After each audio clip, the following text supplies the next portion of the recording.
Ja. Hola, em diu Joan Pazo, soc del DEU i he escollit un poema de Pablo Neruda en aquest dia tan important de Sant Jordi. És un poema d'amor del llibre dels 20 poemes i una cançó desesperada. Espero que us agradi a tot i començo a llegir. Puedo escribir los versos más tristes esta noche. Escribir, por ejemplo, la noche está estrellada y tiritan azules los astros a lo lejos. El viento de la noche gira en el cielo y canta. Puedo escribir los versos más tristes esta noche. Yo la quise y a veces ella también me quiso. En las noches como esta la tuve entre mis brazos.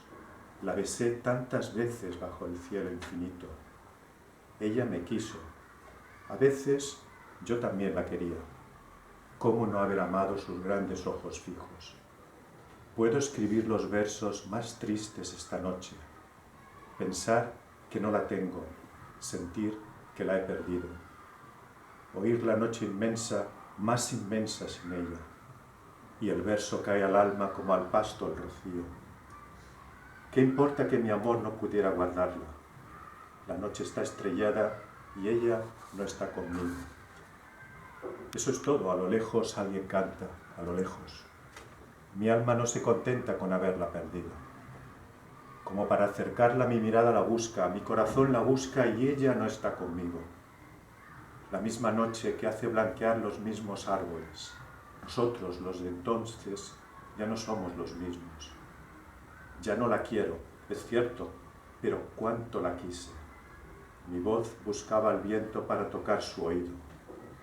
De otro, será de otro, como antes de mis besos. Su voz, su cuerpo claro, sus ojos infinitos. Ya no la quiero, es cierto, pero tal vez la quiero. Es tan corto el amor y es tan largo el olvido. Porque en noches como esta la tuve entre mis brazos. Mi alma no se contenta con haberla perdido. Aunque este sea el último dolor que ella me causa y estos sean los últimos versos que yo le escribo.